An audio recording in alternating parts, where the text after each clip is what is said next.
Helps if I put the mic down because I have double mute possibilities here, and Mike is still muted, and he's no longer muted. I'm here. Yeah, you are. Yeah. And there's a Derrick Henry touchdown there. Welcome in, everybody. Joe and Mike here on this Monday night edition of the show, and I need to remove that banner here because you can tell it's a Monday before the holiday. You can tell I just got done finishing with 7 days in a row at work, and it's going to be extra goofy tonight. So, Mike, hope some of these stories are fit to your liking here. I will let you know whether I approve of it or not. And always get to see what we're going to talk about here. Probably fit something else in there if somebody brings it up as well. So don't be afraid to chime in as well if you're watching wherever you're watching. Had to play that tonight because 7 in a row for the Eagles, and they took that touchdown off the board, and Lamar Jackson scored. So we're 10-6 with the extra point coming up. As you can tell, we're watching football as well. Yes. So, and we had a discussion before the start of the show. 2 weeks from now, Cincinnati is going to be playing Dallas on Monday Night Football. It's that Monday night game that is not able to be flexed out because they're having a special sidecast with The Simpsons and Disney and whatnot. Mike asked, "Are we going to watch this game?" I said, "Yeah, we got to laugh at those damn Cowboys." Yes, we do. We need a laugh. Yeah, we definitely need a laugh, and probably, well, Thursday will probably be the first game where Dallas doesn't go down by 20 at home. True. I'll tell you. I mean, we'll talk about that briefly here. But we'll begin with the Eagles. Go to that BYU Arizona State ending. Daniel Jones apparently he's not going to sign in time to play for Dallas this week. But that would have been funny to see Thanksgiving Day him pull a Baker Mayfield and play a Sunday game with one team and then play a Thursday with another. A little bit interesting, yeah. Yeah, and that Viking gets released. I kept that a secret because that was something I found at the very last minute. What? A Viking got released today with a ton of irony. Who did? It's not a name that you'll recognize. Okay. But once you hear some of the side stories behind it, you'll be really wondering where I find some of this shit. Gotcha.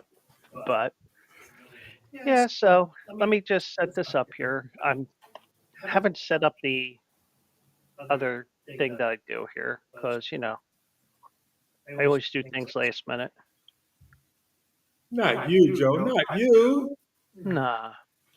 Well, last night I was tired, so I didn't write my article for today. Is that why I didn't get your article?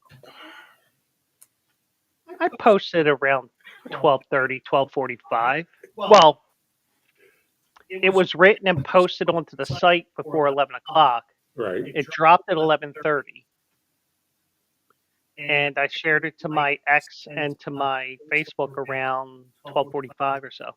Ah, okay. So I was looking for it at 12:30, but didn't see it. So I thought you didn't post it. Gotcha. Well, I can tell you exactly when I posted it, since you're going to be a pain in the ass about it.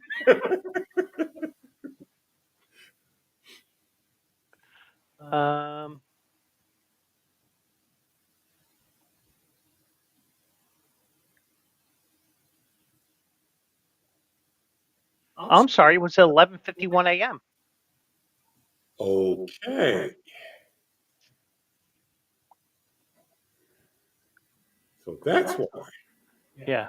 Oh, and before we get to the Eagles, I got to share this story here because, well, first of all, before I get to the story that I'm going to mention here, Did you see the picture that I shared yesterday from Barstool Philly? I think I, I I'm think gonna, I'm going to I'm share for those that haven't seen it. and Let let me me share share my my screen. screen. okay.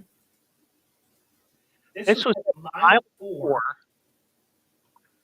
of of the Philadelphia Marathon yesterday. Well, that ain't what I wanted. I That's did. not how I That's not how I wanted to show it. I remember seeing it now. Yes. Um,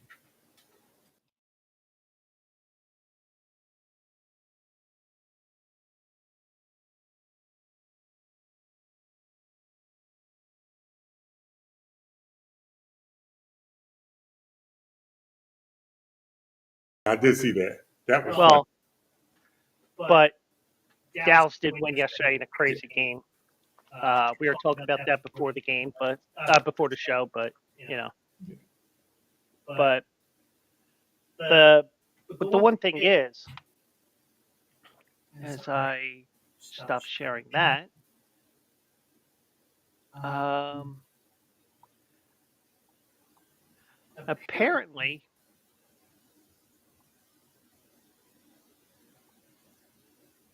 let me find it here. And by the way, Jerry Jones is petitioning the NFL for the Cowboys to finish the season on the road, since they're 4 and whatever on the road and 0 and 5 at home. Okay, this is from Total Pro Sports here. Social media detectives seem to think that Dolphins head coach Mike McDaniel was stoned during a live press conference after the game yesterday. What did Mike say? But I said he looked stoned out of his mind. Okay. Oh wait, I can play this. So let me add a scene here.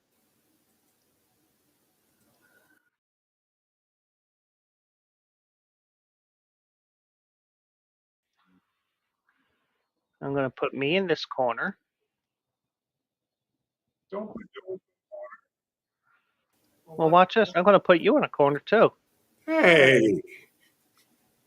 Well, do you want to block Mike McDaniel from? No.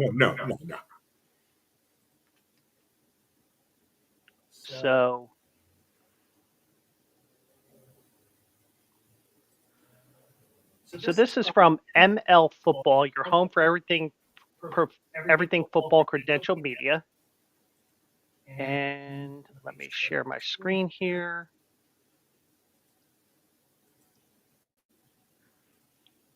And add there. I'm going to maximize that.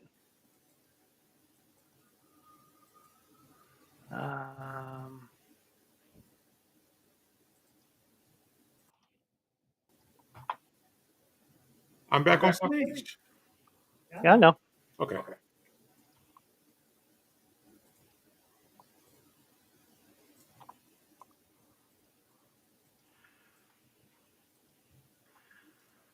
Okay, so here we go.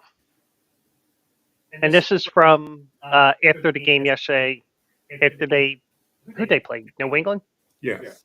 Okay, here you go. He had ownership of the game, even a little bit more than what had shown on tape. He made some plays in similar fashions that he'd made on tape. I think when you're able to be a pocket passer, but then extend plays and make teams pay when you're in man coverage or 2-man, it's a problem. And as he'll continue to make plays as he gets better and better in the pocket. It's a guy that honestly I'm not really rooting for his development being in the division, but I can appreciate the player, and they have a very good player to work with at that position. So we'll continue to have to be on our stuff. He had ownership. All right, I'm going to answer this question. even though we don't have the context of this, do you know what the hell he was trying to say? No, but I'll he's happy. what, what if he had, where, let's see, he was in New Jersey, he went to Detroit, he went to Antarctica, he went down to Miami, he went to the Balkans. I don't know where else he went. Yeah. But now, granted, I have no clue what he was talking about, but either way, I mean, he does look like he was on a 3-night bender with Charlie Sheen. It sounded like he was trying to compliment Drake May, but the way he was doing it. Yeah. Yeah. Yeah. At least we think it's Drake May. Who knows? Yeah. But or maybe he was talking about Jordan Love because they got a quick turnaround on Thursday. He could have, yeah. Now, I think I remember last year he did have a vape on the field, and at least I think he did. And if he didn't, Well, I didn't give it to him. well, I didn't say you did. Oh, just in case you were thinking about saying that I did, I didn't. I know you didn't do Okay, there you go. Pat, what killed me? No. it. So I don't know what game it was. I think it was in December last year. And once again, I'm being careful with my words here because next thing you know, AJ's calling me tomorrow and saying, "What the hell are you doing talking about Mike McDaniel talking about pot and being stoned out of his fucking mind or whatever?" But last year, one of the games, he was concealing his vape, and I got a pencil here, so that's the best I can do. It goes like this, and then the next thing you know, you see the exhale all over the place. Wow. Mike, I Now- told you so. Now, it was a cold day, but it wasn't that cold that you get that much exhale. Right? So, but that was something I shared last night on Facebook.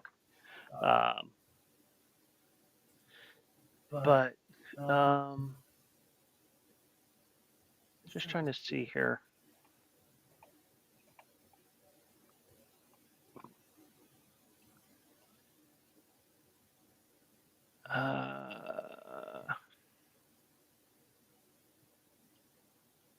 All right, let's get to the Eagles here. Now, this was originally from John Clark earlier in the week. He said that the Philadelphia Eagles haven't lost to the Rams in LA since the 70s. Well, I changed that verbiage a little bit, but it still holds true. The Eagles have not lost in Los Angeles since the 1970s. That is correct. Because they had a game in LA against the Raiders and they won. Right? And in one of the first years that the Chargers were in LA, they were playing in Carson. Right? At the then Home Depot Center or whatever that soccer specific stadium is now. They won there and they took over that stadium. Well, they took over that stadium that they're playing in tonight. Yes, they did. Which was allegedly Rams' house. Allegedly. Right? But I think it's Saquon's house now after what he did last night. Oh, yes, he owns it now. Yes. Yeah. And it was your typical Eagles game. Slow start. But you had that crescendo build little by little. And you take the lead in the second quarter. You start beating down the other team little by little. And by the time the fourth quarter comes around, there's a 75, 80-yard touchdown. Yeah. And you win by 17. That's their identity. That's what they did. Mm-hmm. So, Eagles are now 9-2. And here's a crazy fact here, and I gotta find it here, and it was on I think I shared it on my Insta story. So let me go to my. And by the way, if I share anything on my Insta stories, it should end up on my Facebook story. So just to let you know, Mike. Okay. Well, just some facts to make fun of the Giants. Xavier McKinney went to Green Bay. The Giants have one interception the entire year. Xavier McKinney, a former Giant, has 7 with the Green Bay Packers this year. That's so wild. Apparently, I didn't share the other one.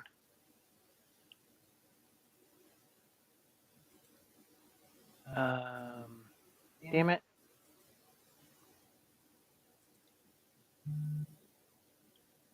But the one thing I did see, and I don't know where I shared it, if anywhere at all. Saquon Barkley. He had 302 yards of offense in that game between rushing and receiving. The entire New York Giants offense yesterday had 245. Oh. Thank you, Giants. Mm-hmm. Again. And I have to get that. I have to get that sound drop of either the GM, and we can't let him go to Philly or whatever he said exactly, and just drop that in there every chance we can get, or I get every Monday through Thursday. Yeah. Well, Monday through Wednesday this week. Gotcha. Because we are observing the day of gluttonism on Thursday, even though I'm working. Happy Gobble Day. Yep. Happy Fat Fucker Day. Exactly. And Friday is Jenny Craig and Weight Watchers Day. But I don't think Jenny Craig's still around. You know what? I think you might be right. Well, I know the real Jenny Craig passed away.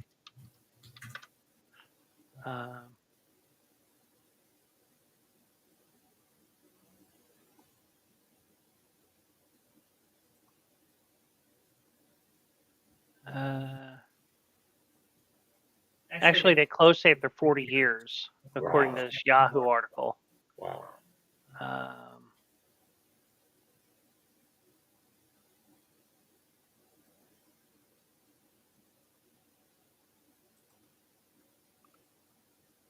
I don't know, but yeah, it was after 40 years that they closed up. I don't know if the real Jenny Craig passed away or not.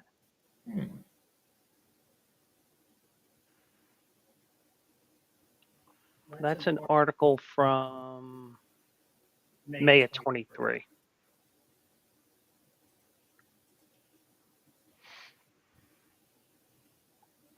But there is a Jenny Craig headquarters that appears to still be open in Fort Washington, Pennsylvania. Is it? Yeah. And by the way, if you ever look stuff up on Google, Right. I heard this from listening to Preston and Steve a while back. You know, one thing I would say is when it comes to these the information that are on these information boxes here, Yeah. sometimes they say that they're temporarily closed or permanently closed. Take it with a grain of salt, because sometimes people do go in there and say that they're permanently closed when they're not closed. I agree. So if you have a vendetta with somebody, oh, fuck you, now you're closed. Gotcha. We're going to hurt your business.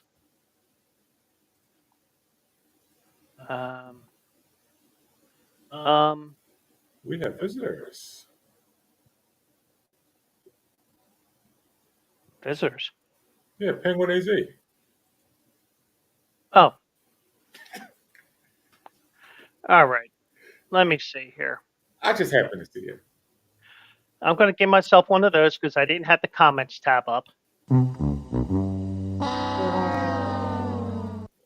And what were you saying about Penguin AZ earlier tonight, Mike? Who the fuck is that guy? Don't believe it. I'm kidding, Penguin.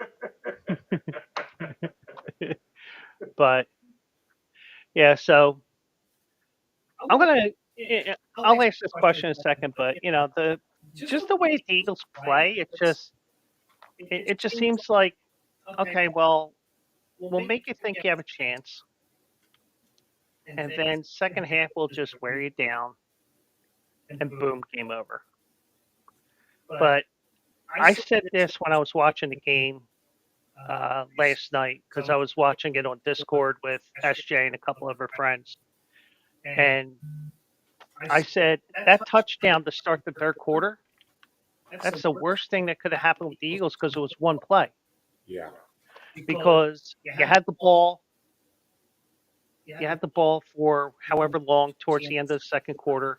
They got the ball back. Eagles got it back again and really couldn't do much with it. Then you get the ball to begin the third quarter and one play for a touchdown, so you can't even tire them down even more. Because the one thing I've been saying, I think that's going to count. I think Bateman caught that, and I think that's defensive interference.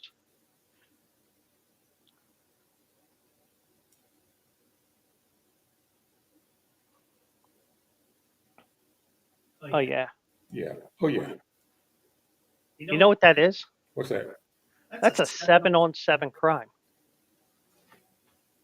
I've never known it. Thank you for pointing that out to me.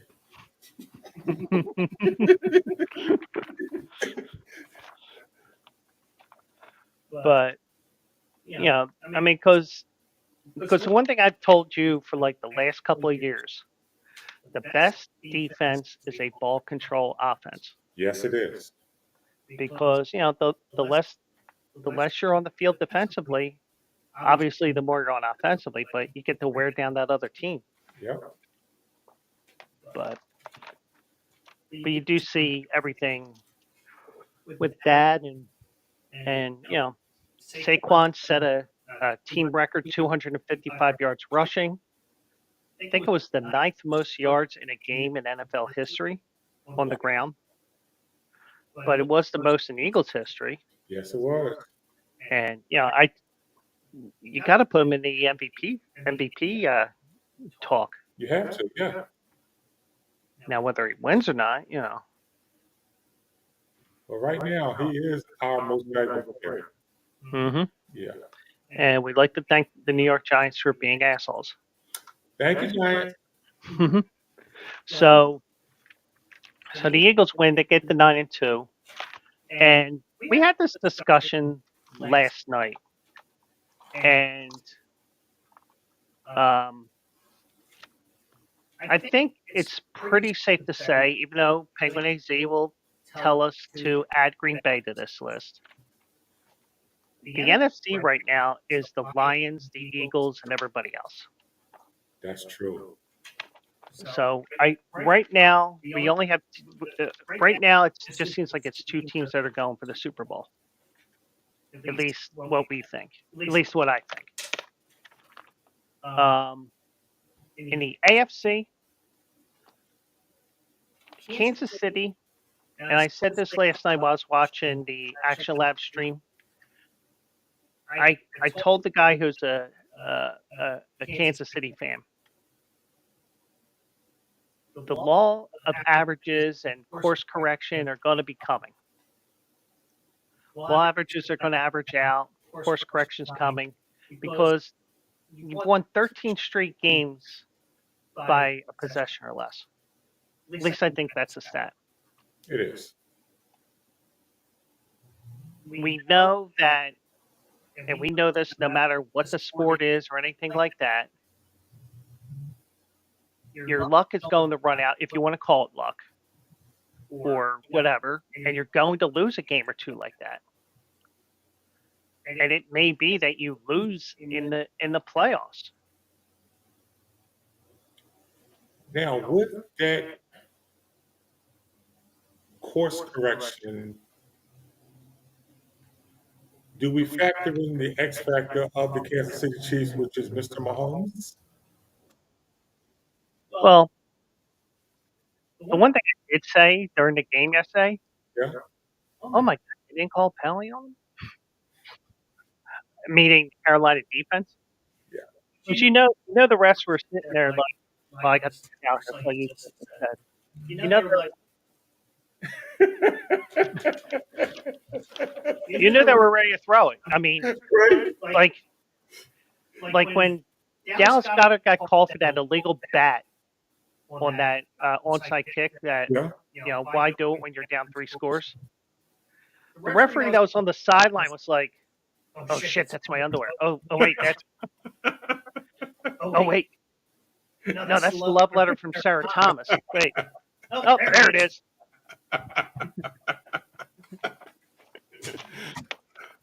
Oh man. But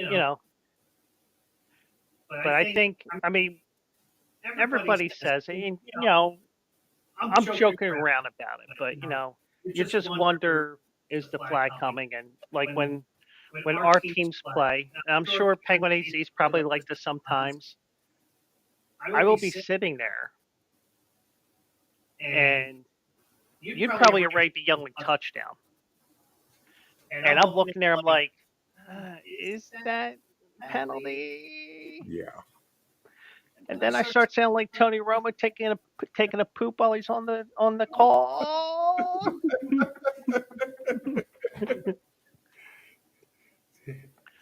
Oh, and got to give kudos as well to Mike Tirico last night. Yes. Playing injured. Yes. Did he say how he tore his Achilles? He didn't say how. Okay. At least I don't think he said how. Yeah. I think he tried to kick Chris Collinsworth, and he said, "Now there's a guy." But he said he's going to keep on working until the end of the season. Yeah, might as well. Yeah, But he only has to show up the night before the game. that's true. I like him as a broadcaster anyway, though. Yeah. Yeah. Yeah. It's just that he doesn't reach that high register when it comes to screaming. He starts crackling and shit. Well, that's why he has college before. Him and Sean McDonough are the same way. Oh yeah, Sean is. Yeah, Yeah. Sean McDonough, by the way, not a voice for hockey. no, You need that real bassy voice. I mean, we've had it in Philadelphia for the last 50 years between Gene Hart and Jim Jackson. yes, we have. Yeah. Now Mike Emmerich, not as bassy, but still did the job rather well. But He did. he fit in with the crowd. Yes. Now, I'm going to get myself into trouble by saying this, but I don't think a woman can call hockey and NHL. And I can see Mike's face here, and it's not what a woman can or can't do. Because truthfully, if the woman can do the job, I don't care what sport or what job or what career. If you can do the job, I don't give a fuck. Right. But with all the noise and everything like that, the voice will be hard to. The voice gets drowned out by all the noise That's true. because you want the ambiance of the crowd. Right. So, you might have to turn her microphone up even more, and then have to turn that down, and it's the sound crew's nightmare. Jim Jackson is good at doing a broadcast. I think he is. Yeah. And from what I see here, the Flyers and the Golden Showers are tied at 4. Oh. And the third period, or 2:38 left. gotcha. I mean, Golden Knights. I know what you mean. But since they're in Philly, we got to call them the Golden Showers. But Dicker the kicker for a 53-yard attempt. And he kicks it with his third leg.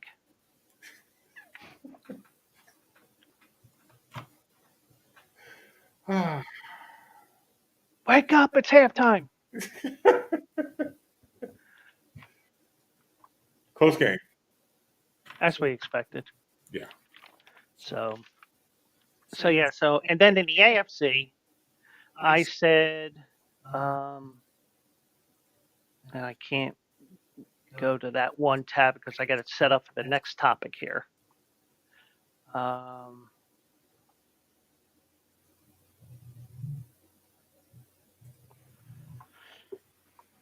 I said there were 4 teams in the AFC.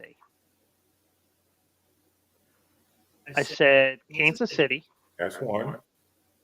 Buffalo, That's two. Pittsburgh. Possible. Three. Now, the only reason why I say that is Thursday night game, you're playing a division rival like that. They had an emotional win over Baltimore. Right. I saw that from a mile away, and I hope everybody played that last Thursday. And the fourth,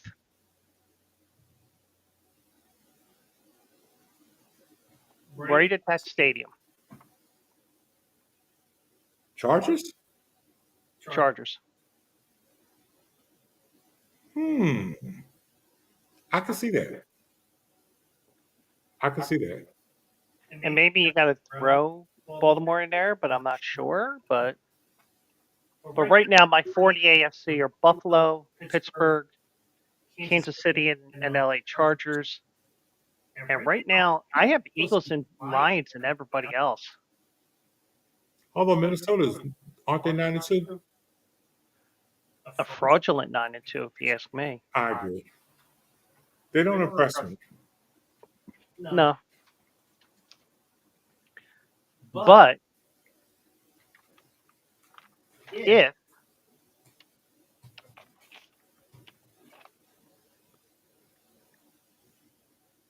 you do have Minnesota beat Detroit, with the way the standings are right now, Yes. then that championship game gets to come here. Yes, it does. And you know what we did to Minnesota back in 2017? Mm-hmm. Yep, I think we're going to have an honorary captain there. Oh, definitely have to. Bulls. We have to. Yeah. And maybe Alshon Jeffrey, who was at the game last night. I saw it. Maybe LeGarrette Blount, maybe Chris Long. Maybe, yeah. But you can't get Wendell Smallwood. Why not? Now you can get Cox. Yeah. And you can get Long. Right. And you have them stand side by side and be Long Cox. But you can't get Wendell Smallwood because he got arrested for IRS and. Oh, did he? Oh, yeah. Oh, wow. Yeah, we can't get one though. Yeah. Yeah. So he's probably under house arrest or wherever he's at right now.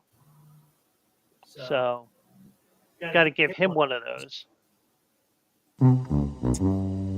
Yes, he definitely gets that. Definitely. So yeah, so that's what happened with him, even though that was unrelated to what we're talking about. But those are the 6 teams I see that are right now contenders for the Super Bowl. I think we have a bunch of teams that are, and we got a bunch of teams that are definitely pretenders. Yeah, that's true. And we have the New York Giants that got relegated to the FCS after yesterday's game. They didn't go to that BS. I mean, they're so BS that they ended up in FCS, and they are going to be playing Stony Brook this weekend. Yes, they are. Yes, they will. All right. Now, not sure if you saw this, but I did alert you on this Saturday. Did you catch the ending of BYU and Arizona State? I saw some of the replay, but not the full few seconds of the game. Yeah. Okay. So for those that have been living under a rock, they had one of the all-time craziest finishes in sports history. Even crazier than that Washington-Dallas game yesterday. So let me look at the screen here, the one tab I have here, and I'll read you like the last couple of minutes here, because I guarantee you those that are watching on YouTube, on Twitch, I guarantee you that I would get flagged for showing the video, but I think I think my YouTube will already get flagged because of the fact that I played that Go Go Gadget song. No one likes this fly, Eagles fly. Let me get rid of that Facebook tab here. So BYU got the ball back, got the ball with about 2.5 minutes left. They started driving down the field. They got to about the 39-yard line. So with a minute 4 left, they throw an interception.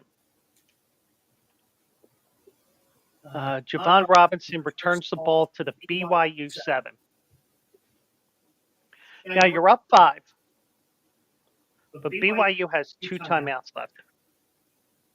Your goal is to make them burn the timeouts.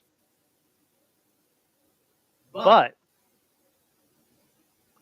with less than a minute left in the game, and you don't have Jaden Daniels and the Washington Commanders on the other side of the field, would you have run the clock down like they tried to do? Or do you try to go for that touchdown, get that 2-point lead, and make it an insurmountable lead? I probably would have ran the clock down and just ran the ball. That's me. Because, I mean, me personally, Mm-hmm. because they went for the touchdown on the first play. Right. They got a little too close to the sideline, but the running back got down, and he was down at the BYU 3. So BYU calls their second timeout with 58 seconds left. Right. And here's where Philadelphia Public League football comes into play.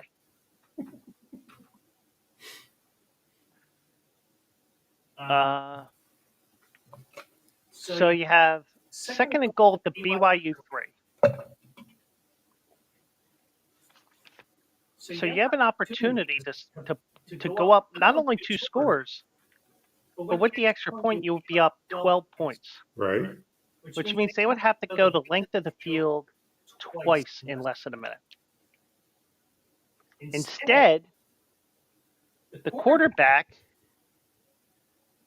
just starts running backwards.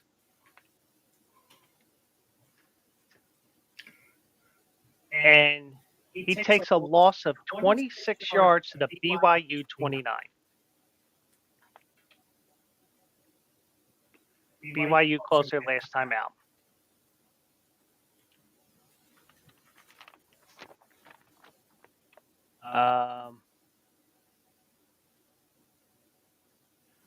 Then on third down, he starts running back again, and they get to him quicker, and he's at the BYU 39. So for whatever reason, they stopped the clock here with 7 seconds left. Oh, you know what it is? Right. Oh. This is why I wish I was paying more attention to the game more than just posting how BYU is going to win the game and ASU deserves to lose and stuff like that. So they have fourth and goal at the BYU 39. They take a delay game penalty. So now they're back to the 44. They take another delay game penalty. Now, I don't know if you can do this in college, but you can do it in the NFL, but it's not seen too often. You can decline that in the NFL. I don't know if you can in college. So they ended up with fourth and goal at the BYU 49.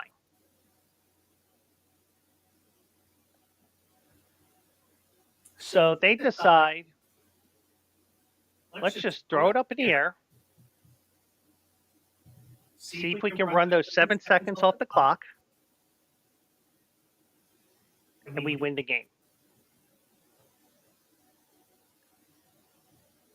Well, the rule is in college sports, I think it's the same in the NFL. That clock will continue to run until it hits something out of bounds. So if it hits Howard Heskin right in his mug, it hits the upright, it hits a cheerleader, right in the area, wherever, as long as it hits something out of bounds, that's the moment the clock stops. Right. So BYU, so the ball finally goes and lands in the stands. Game over. So we think. They have to review the play. Meanwhile, the fans have stormed the field.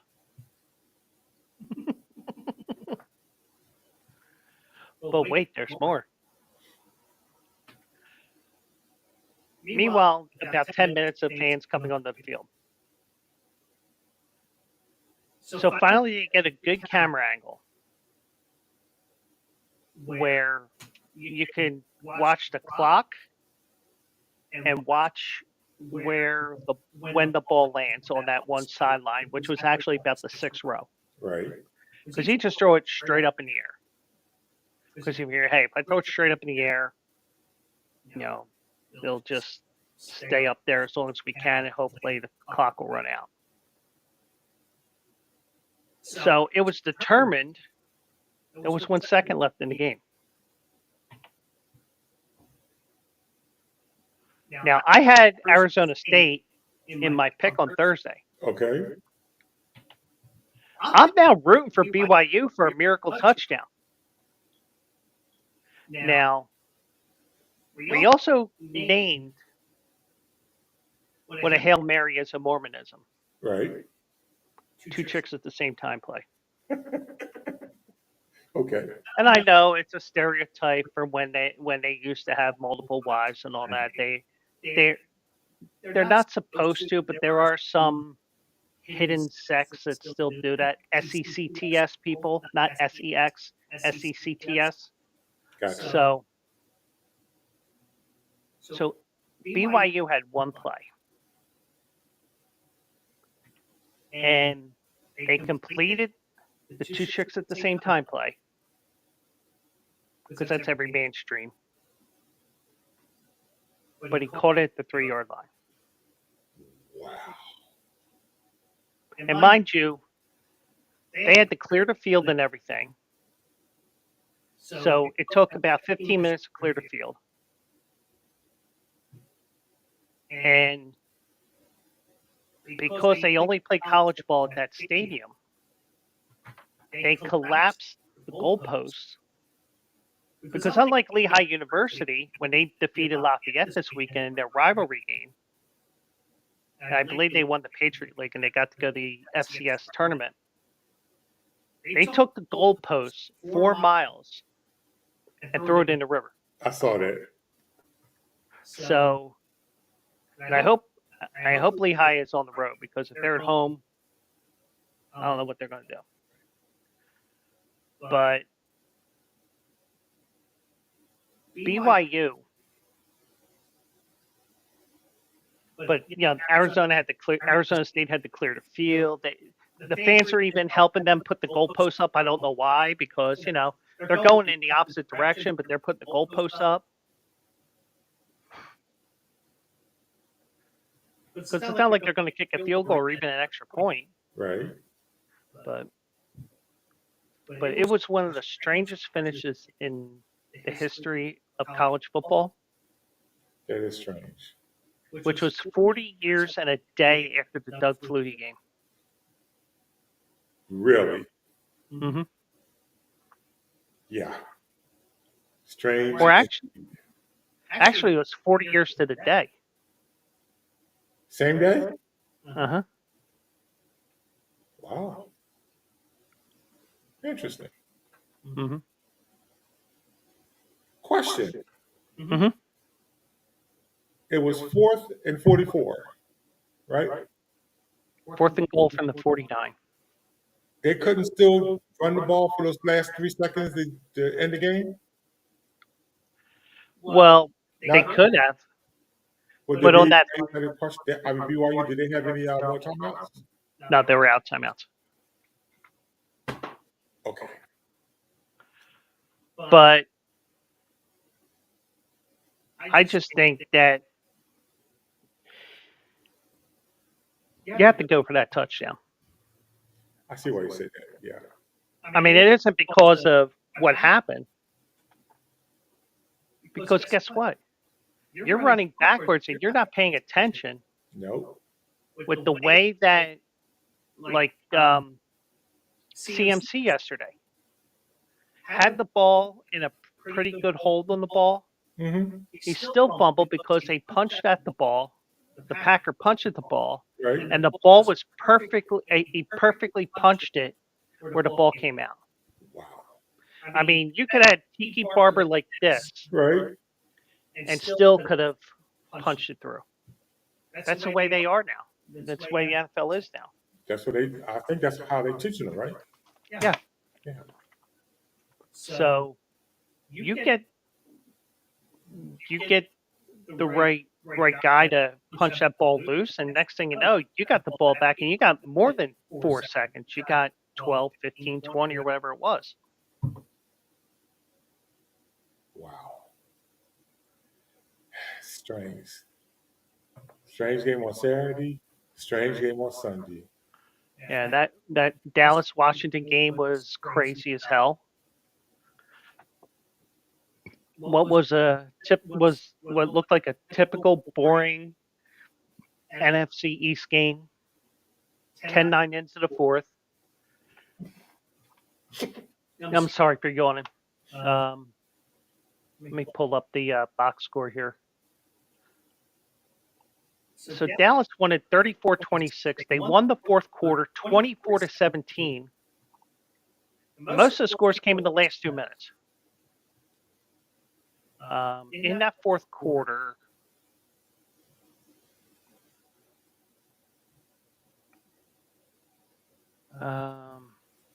Dallas kicks a field goal to make it 13-9.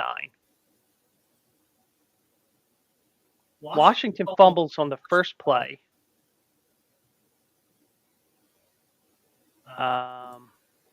Dallas ends up scoring a touchdown on a great pass by Cooper Rush to Schoonmaker. And Washington goes down the field and scores. Then they get the 2-point conversion. It's a 3-point game. Washington's like, oh, here we go again. Here we go again. Then Kelvin Turpin muffs the kick, gets his fumble at the Dallas one, and then goes 99 yards for a touchdown. It's all right. Then Washington goes down the field, 6 plays, 37 yards. I'm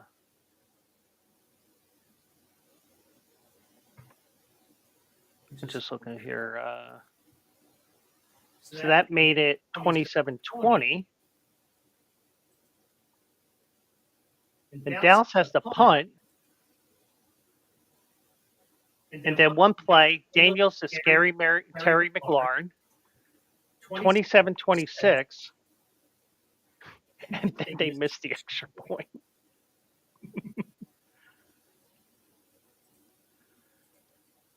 Then they try an onside kick, and they return the onside kick for the touchdown. That's crazy. That's crazy. I mean, that was probably the craziest pro finish of the weekend. We got to see the craziest college finish yesterday afternoon or Saturday afternoon. Yeah. Ay, ay, ay.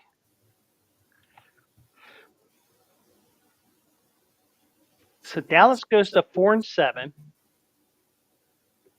and they're 4-2 on the road, but they can't win for shit on the road at home. Washington falls to 5-7. Washington has one more game before their bye week. Oh, they got a late bye. Yeah, they get the late one this year. That's nice. They get Tennessee next week.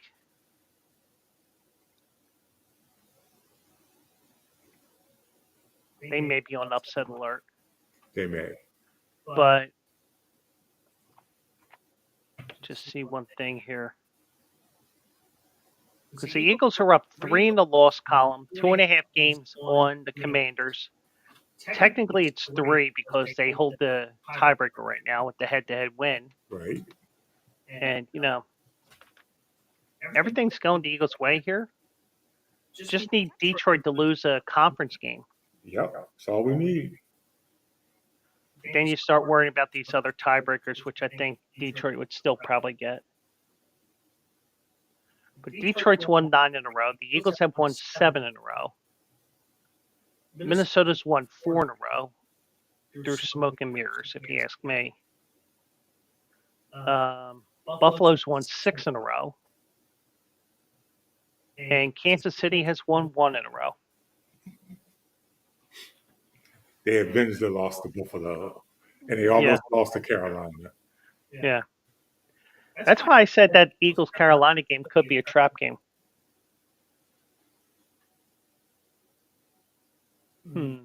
Tucker made the field goal. He was missing field goals left and right last week as well. Last week, for field goal kicker was it was ridiculous.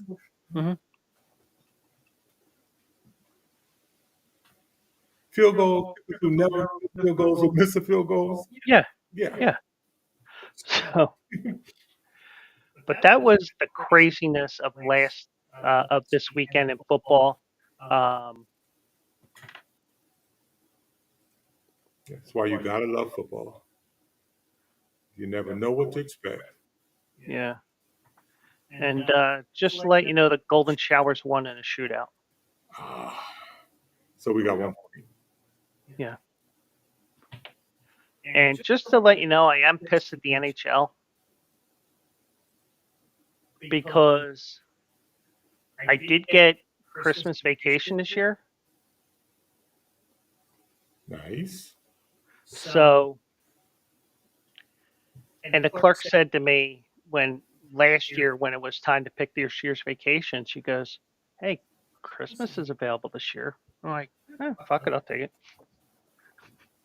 So I told her this year when I emailed her with the information, I said, just to let you know, I'm not taking Christmas this year because, I got things for other things I need to do during the course of the year. But, we'll get to the next story here. We're going off all different. As I see, I spell waivers wrong here. Waivers, I think, is a word, but it's not the word that we're trying to use there.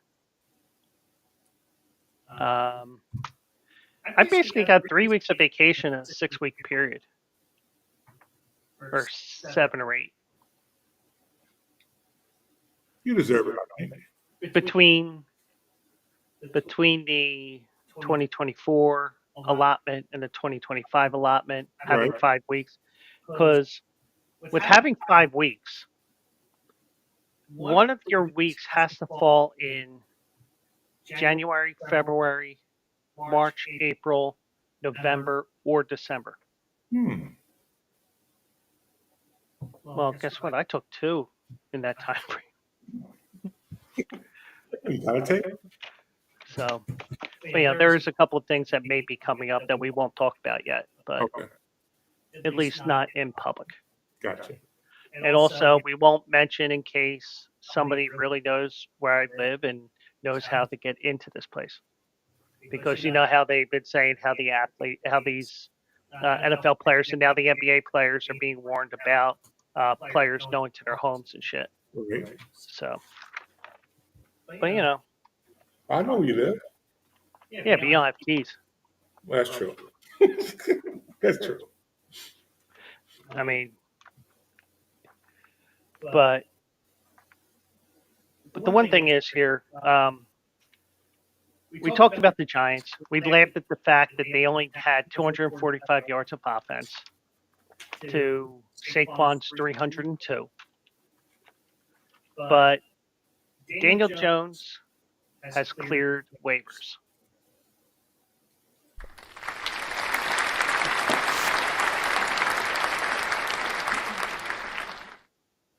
or maybe it could have been this with Danny Dimes' career, how it ended, at least with the Giants.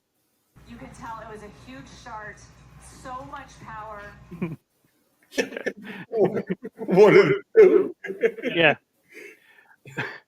But Daniel Jones did clear waivers today, which was no surprise to me because if you picked him up on waivers, you had to pick up the rest of his contract, especially the $12 million that's remaining for this year, including the addition of a $23 million in injury guarantees after the season. Because if he got hurt, he's guaranteed $23 million. So now, Hurt. do I still owe him money? So what's guaranteed? Gotcha. Okay. All right. But because they wanted to bubble wrap him and then release him the same way what they did with Russell Wilson, Yeah. or Denver did.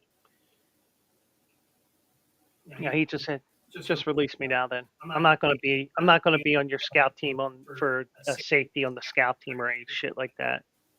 I don't blame him. But then again, he could have found a second career. Yeah.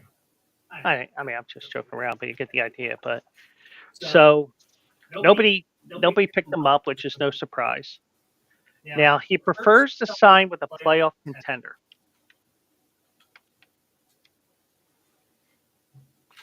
Good luck with that. Let's look at these. Let's look at the playoffs right now.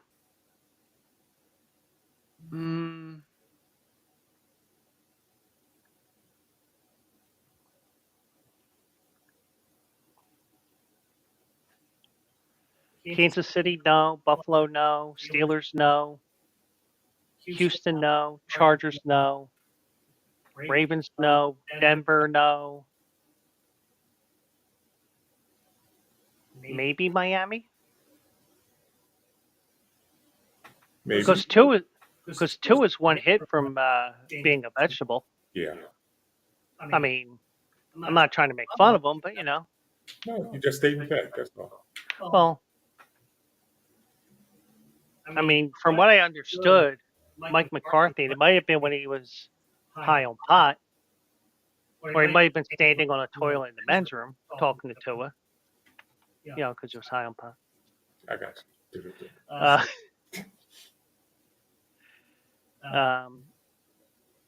Mike McDaniel told Tua to wear a Guardian cap, but Tua said, "You're making me play baseball in Cleveland."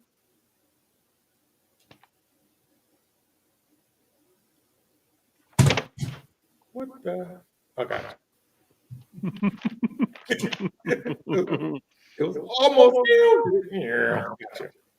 Yeah, so, and from what we know from Tua being out already, we know that after Tua, there is nothing. That's true. That is so true. Now, granted, Daniel Jones is nothing as well. Or so we think, right? We think, but maybe he needs a new team to get resurrected. Yeah. Yeah. And maybe they'll be just like Jesus Christ and rise from the dead in 3 days and play for the Dallas Cowboys. I'm not hoping that on anybody. I'm not hoping that on nobody. But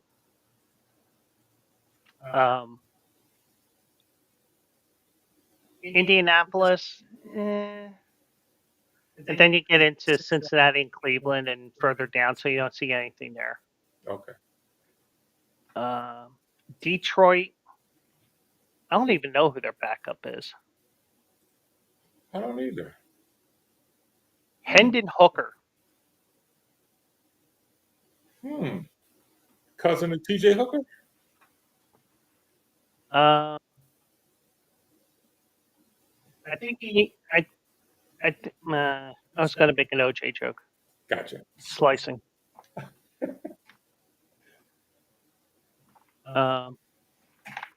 So Detroit maybe, because they only have 2 quarterbacks. I mean, they may have a quarterback on the defense. They may have a quarterback on the practice squad, but that's pretty thin. Right. I mean, you remember the last time the Eagles played in an NFC Championship game, the chaos they caused. Yes, I remember. Frisco remembers too.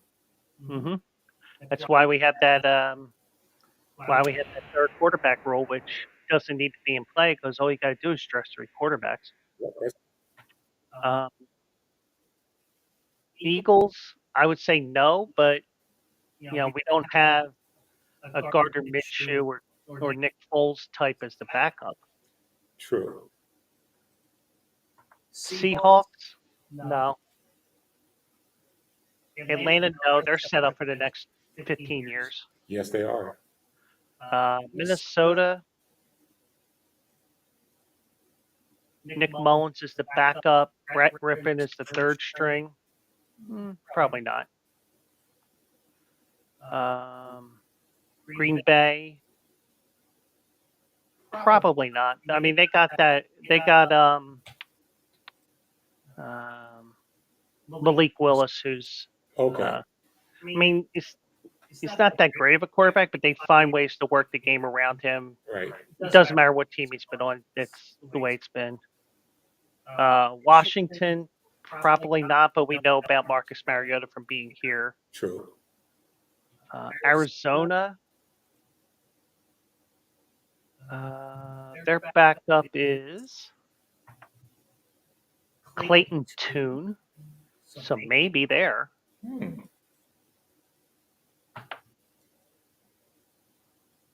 The Rams or Tampa Bay first.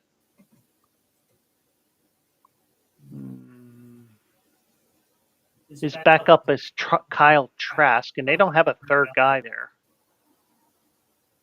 At least not on the regular roster. Okay. So maybe. San Francisco, maybe, but they're a sinking ship. Yes, they are. The Rams. I don't want that. Jimmy Garoppolo's the backup. Stetson Bennett, the third stringer. Maybe. Georgia guys. That's a minute. Yeah. And then you get into the 4 and 7 teams and all that, but I think it's pretty safe to say that 5 and 6 is probably the limit in the NFC. Yeah. You can always go back to the Giants. Yeah. Not gonna happen.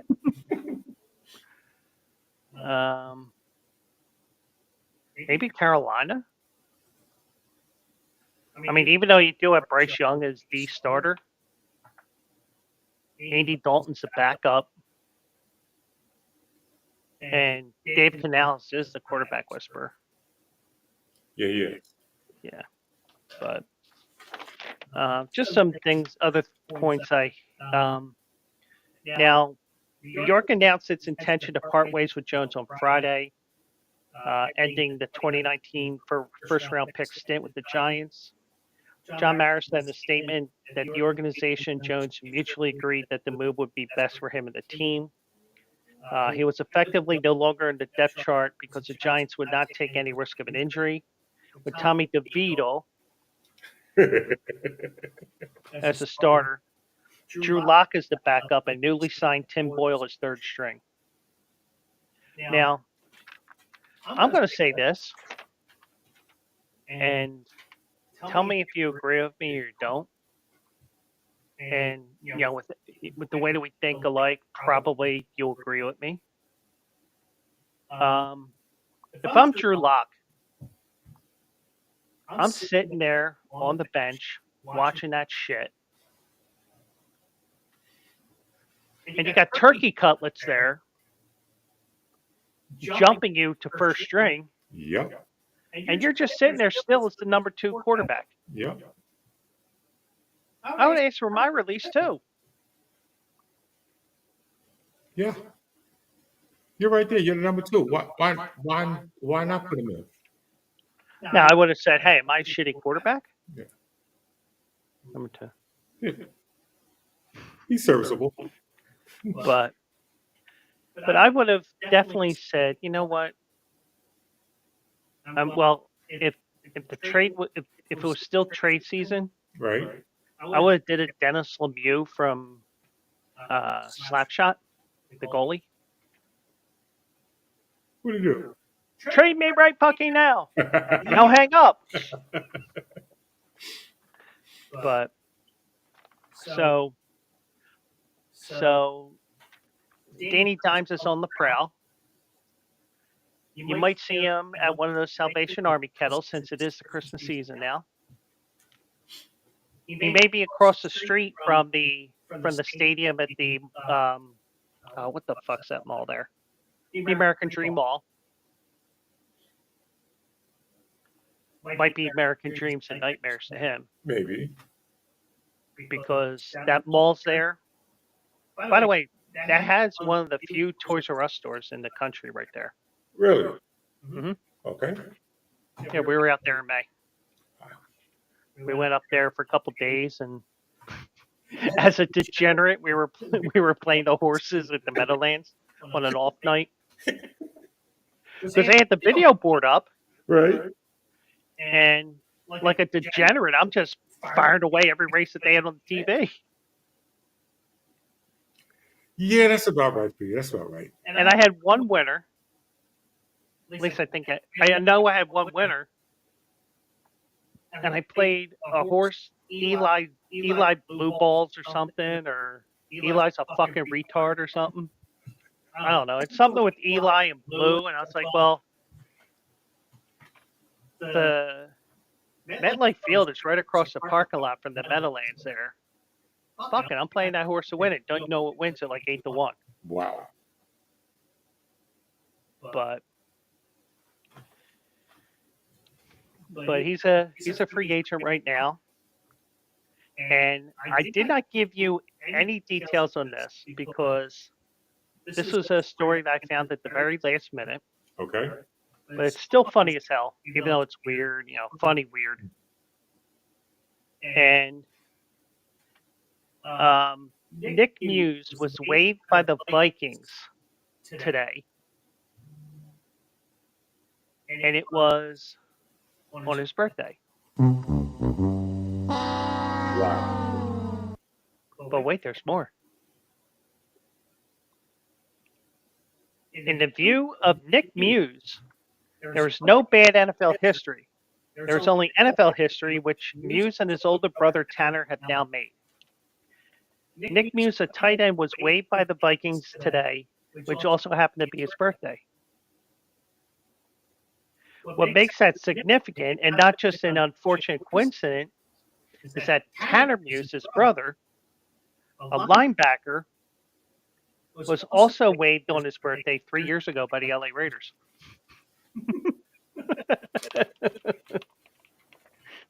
Where do you find this information? How? Well, just to let you guys know, and I know some people are gonna hear this website and they're gonna say, "Really, Joe?" And no, it's not OnlyFans. It's not OnlyFans. If you go to Yahoo, the main page is what I call an aggregator site, where they have all the stories, that the important stories, and then things with the algorithm and stuff like that. Right.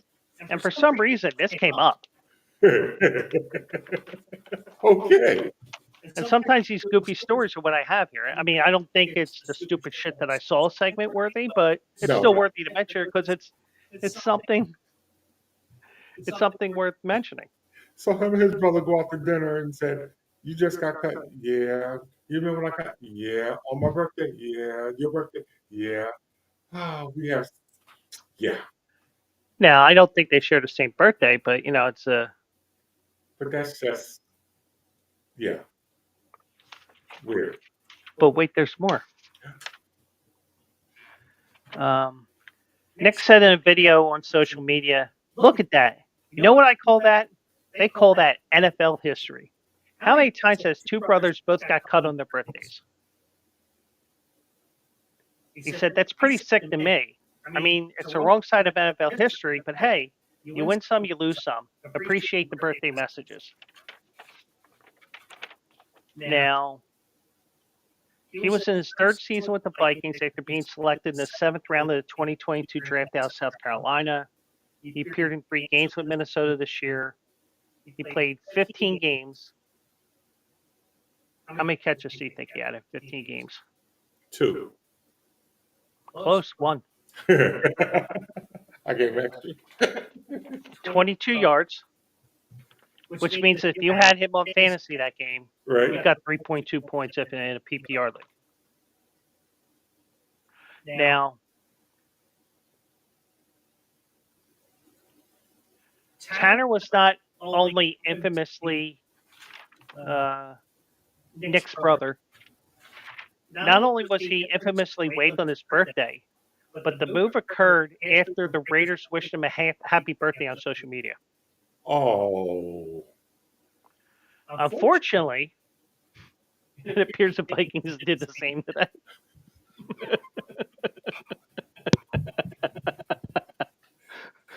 Oh. Happy birthday. Get out. Yeah. Yeah. Yeah.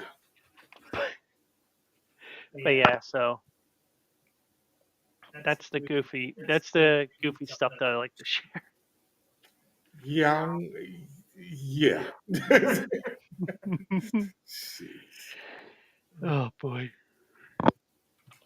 So one last story here, and if anybody has something to chime in here and they want to derail us, go right ahead. Penguin AZ tried to with the Go Pack Go shit about an hour ago. And he did say what up, but I didn't see it right away because, I wasn't paying attention.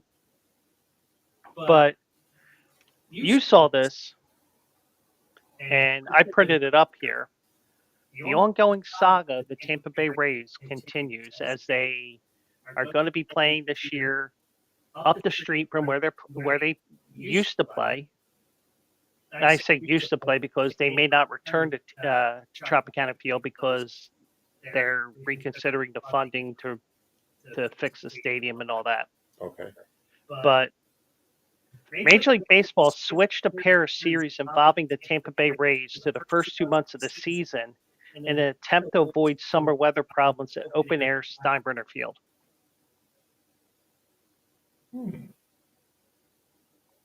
Okay. So Tampa Bay, well, first of all, before I get to this, the schedule was made about, it's released almost a year in advance. Like you'll first catch wind of this end of July, beginning of August. Right. Yeah, and I say it every year. Is it me or does this schedule come out earlier and earlier every year? Seems like it doesn't. Yeah. But because they're switching series around to avoid the weather, and we see it especially, and we see it more and more because teams outside of your division only come into your stadium once a year. Right. And if it's an American League team, it's once every other year, unless it's your geographic rival. Right. So, Phillies get Toronto every year in here. It seems like it, don't it? But, I like that we didn't really have a geographic rival once Montreal went to Washington, Mm-hmm. because that meant we swapped out between Toronto and Boston. And the Braves would swap out. However, we didn't have Atlanta would get, but I think that when they went to this round robin schedule, they closed that loophole and said, all right, Philly, you get Toronto, fuck you. But so as a result of these changes, and I'll get to them in a second, Tampa Bay is scheduled to play 13 of its first 16 games at home and 47 of 59 games through May 28th. Talk about a long road trip. Then they're going to play 69 of their last 103 games on the road. Wow. Mm-hmm. That's a lot. And they'll be home for 8 of 25 games in July and 8 of 26 in August. Enough to shower, shave, and go play. Hmm. So much for that theory of keeping keeping your team as close to home as possible for the family thing and all that stuff. It just went out the window. Yeah. Well, it is the summertime, and in Florida they do go back to school in August, Right. but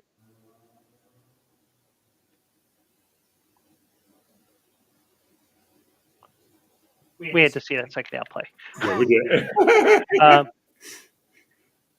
But I imagine they could, since they're going to be on the road for so much, I guarantee. I mean, they could probably have the family with them if they really wanted to. Yeah, they really could. Yeah. So some of the matchups that got switched around here. A series between the LA Angels from April 7th to 9th will be in Tampa from April 8th to 10th. The second series between the teams will be played in Anaheim from August 4th to 8th. Okay.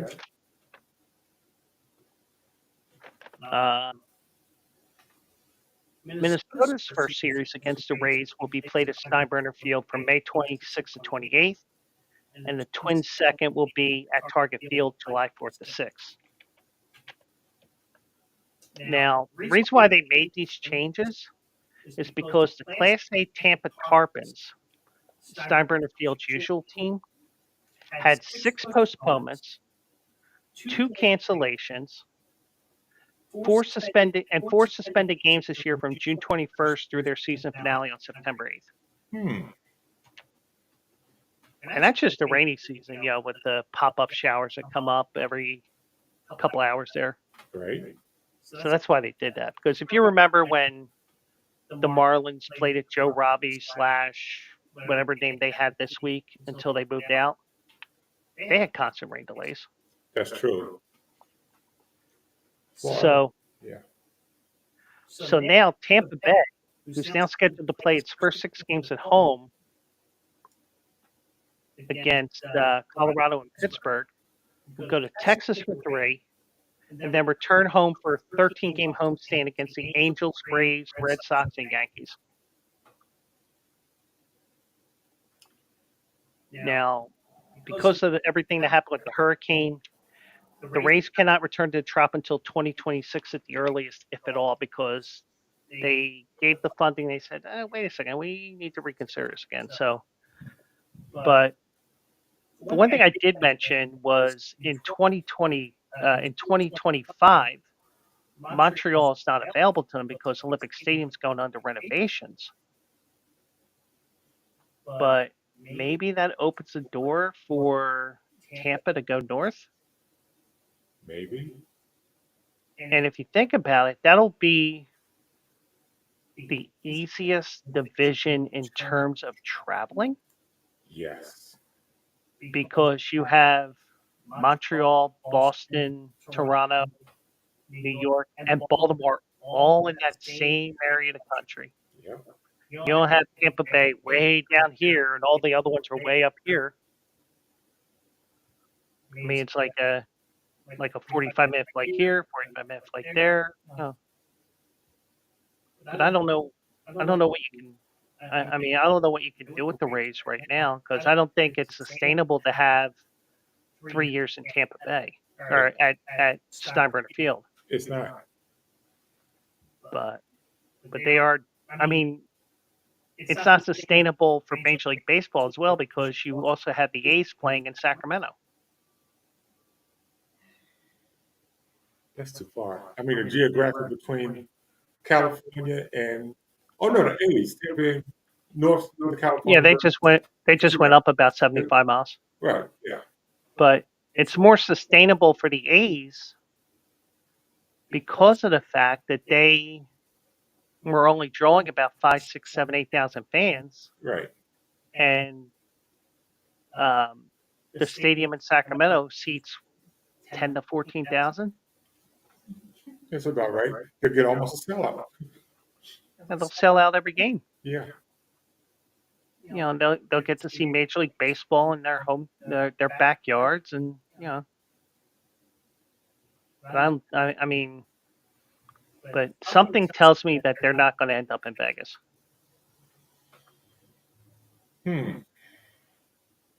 We'll see. Mm-hmm. Yeah. Because think about it, you don't have a MLB ready stadium in Vegas, Oh, that's true.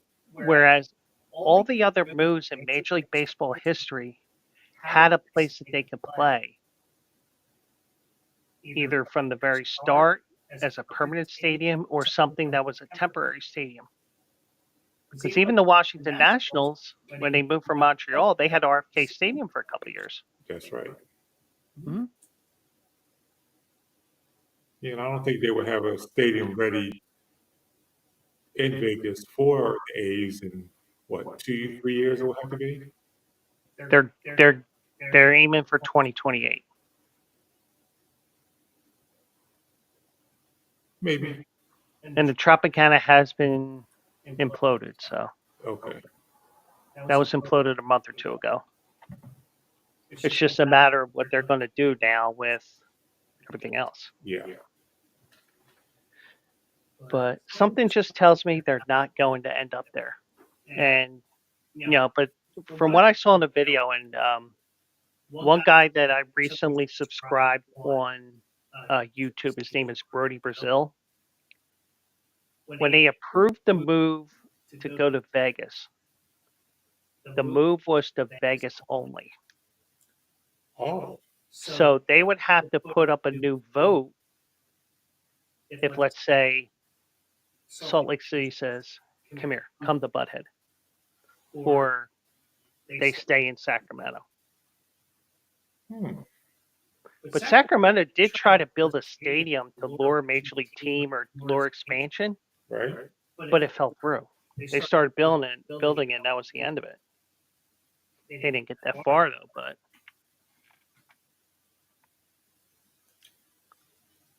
Well, Major League Baseball does have something on their hands. Let's see what they're going to do with this team. Mhm. Yeah. Because not only... And you're probably not going to see expansion till at least 2035. Right.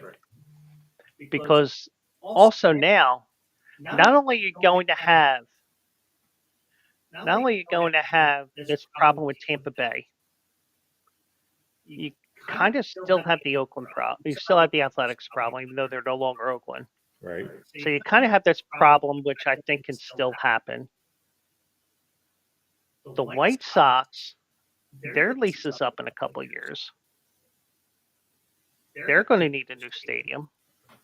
They're looking at a plot of land on the south side, but it's not as far south on the south side as it is. It's closer to the loop, but it's still technically south side. Right. So they're looking at that, but there's also rumors Nashville. Now, truthfully, do you really, I just wonder what the White Sox would even get money for it, because, like, for example, right now, the Bears won a stadium. I think the Chicago Fire, they won a soccer stadium. The White Sox won a stadium. There's not enough money to go around there at the state legislature to give all these bonds and other stuff to get those stadiums built. No, it's not. But I mean, I don't know what happened that the Fire ended up back at Soldier Field, but it just seems like they did those renovations for nothing.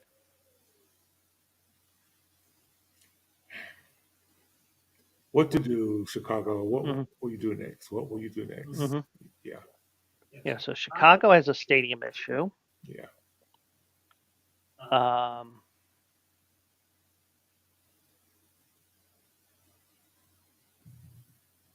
So you do have these other issues that are going to happen, and do you really want to deal with that, because it just seems like there's one fire that you put out, and there's three others that pop up. I guess they're gonna have to decide which fire to do first, second, and third. But Yeah, like I said, it's not enough money in the legislature to go around for Yeah. all these, teams to have their own stadiums. Yeah. Yeah. but but look at what happened here in Pennsylvania. Thankfully, I think everything was all under Rendell's, or it might be right before he got in, where you had the Pittsburgh teams wanting new separate stadiums, the Philly teams wanted new separate stadiums, and they all got the money, Yep. but also the NFL kicked in money for the Steelers and the Eagles as well. So you had a couple of different sources here. The NFL, I don't think they do that anymore with that. I don't think so either. But We were fortunate in Pennsylvania. We were very fortunate. yeah, but I don't think Jeffrey Lurie is going to move the team. No, he's not going anywhere. I mean, Leonard Toews almost did. Yeah, he was a different type of owner. Yeah. Yeah. Well, he was down in Atlantic City. All right, 21. Have another drink, Mr. Toes. Hey, Right. sir, you had 21. I said hit. Yeah, Leonard was a different breed of cat. Yeah. And then we got the car salesman from France, or whatever Buddy called him. Storm Norman Brayman. Yeah. Yeah. And then we end up with Jeffrey Lurie, and Yep. And look You know, at what happened on his watch. Yeah. it took him about 30 years, but we got a Super Bowl out of him. Yes, we did. So, but I'm just looking at everything here. I'm just looking to see if there's anything else that's popped up here.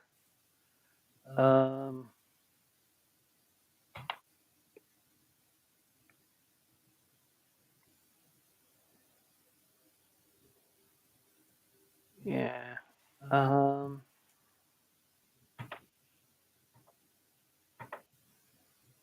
I guess that's it for tonight. Did I miss anything, do you think? Did you want to mention about BG? About what? Brandon Graham. Yeah, he tore his tricep. He's out for the year. Bad luck that it's his final year. But I think he's still going to be around the team as much as possible. And Yeah, he's I a think- big guy. but the defense, they're so loaded that they can just fill him in with somebody else. Sure can. Yeah. But he did have the he does have a Super Bowl ring, and was he the guy that got the strip sack on Tom Brady? Tom Brady? Yes, he was. Yeah. Yeah. And he explained the whole thing about how it was done. So, yeah. Yeah. So yeah, it sucks that he got hurt, but because I saw he was on the sideline, but I didn't have the volume up, and I didn't hear when I was watching it through Discord. Yeah. Because I was like, I had the volume down, but I was also like not trying to ruin it for them, because with that TV and the antenna, I'm ahead of them. Right. So And I didn't find out about it to the day because I had the volume down yesterday myself. So, but I found out about it after the game. Somebody mentioned it, and I looked around to confirm it. It was confirmed, and result of play, first down. Oh wait, that's instant replay. But yeah. so yeah, I mean it is a big loss, but the Eagles can fill that spot pretty quickly with the depth that they have. And that's where depths come in. If someone gets hurt, you have someone that you can put in there and keep that train rolling. Next Like man up. Garrett Block. Keep the train rolling. Yeah. And I picked up two on one of my teams last minute because I needed a quarterback. He got just the points, didn't he?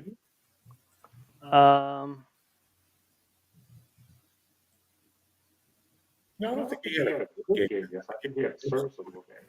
I'm checking. Yeah, the team that I had that lost. He got me 28.48 points. Oh, nice. Okay. Got you something.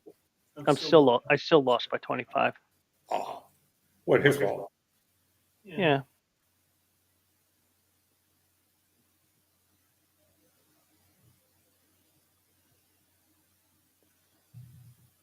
You know what? My 9-2 team, as we're like going off into all kinds of tangents here, if the Chargers can tie this game, I have a possibility of a walk-off field goal to win this matchup. Whoa. That would be nice. Because I am down 111 to 107. Right?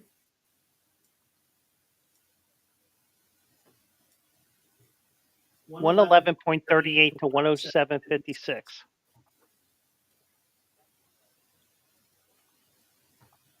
Now, first of all, the Chargers got to get the ball. Right? So they'd have to get a touchdown. Dicker would have to kick the extra point. Right?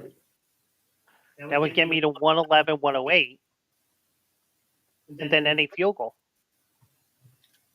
Anything's possible. I've had a couple of crazy wins on that team this year.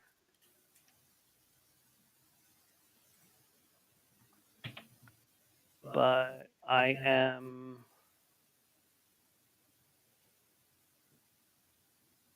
And if I lose, I'll be the 2 seed. Well, I'll be the 2 seed either way, but at least I clinch the division at like.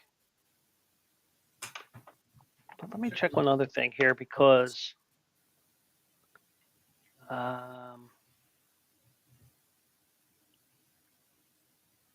in that matchup that I have against SJ, she is 10-1 in that league that we're in. Wow. She's only lost one game. Yep.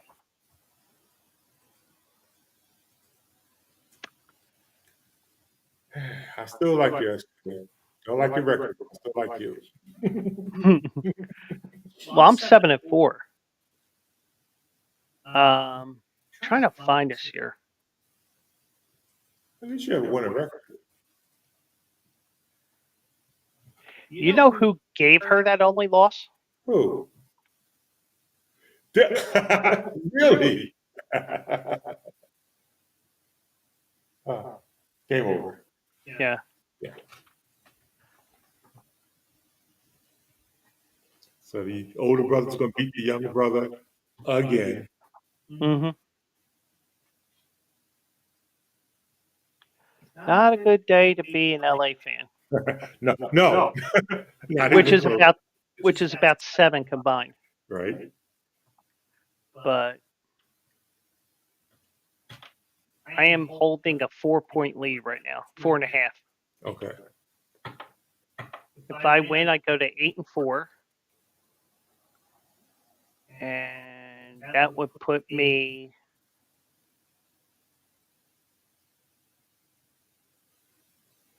Actually, that would keep me in third no matter what.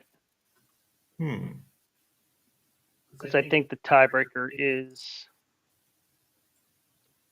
The tiebreaker, I think, is total points first. Okay.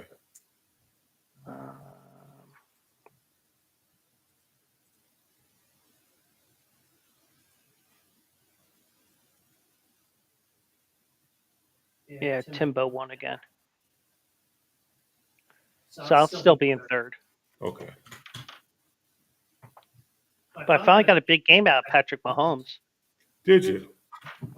Yeah, he had 3 touchdown passes. Oh, nice. As LeBron once said, it's about damn time.